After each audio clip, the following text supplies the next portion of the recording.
Donc, Magambozali, donc, ben appelle ça tant on attend.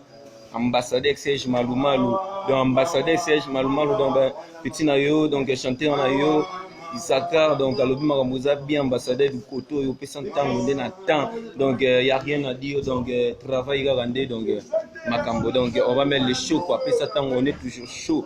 Donc je salue, je me tiens à saluer Maman Charlotte Pigeon Vert, la 4 à Londres, donc la 4 à Londres, bah la surtout à Londres, bah c'est peli déjà, donc pour éviter que ça temps déjà, bah on va bien ma casse, donc président Ibrahim, donc président Ibrahim fort toujours fort, donc et ça temps tout ça toujours ma casse, donc on est toujours au boulot, donc sans boulot ma trop, donc on est ensemble ici, donc on est ensemble, nous sommes tous ici, donc il n'y a pas les soucis, on va mettre les choses. Donc, on est ensemble, quoi. Donc, Banapoto, donc, Maramouza bien.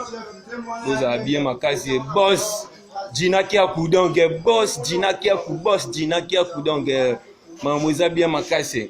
Maramouza bien ma case, donc, ma maman Mami n'a qu'à Paris, donc, ma maman Passi n'a qu'à Italie. Ma mère Liabel Abia, ma merveille Abia, donc, Maramouza bien ma case, donc, Londres vraiment, donc, boss Ibrahim. Donc moi on a eu Isakar Bito là, donc autrement dit moi on a su que s'entend donc on a bien donc il s'allie qui tout comme après que personne les qui tout Billy les alliés au monde Billy donc il y a rien à dire. Ambassadeur Mwamba. Donc ambassadeur Mwamba donc Bambo te belé donc yo be kana mi te chana Israël. Hein? Et Simba.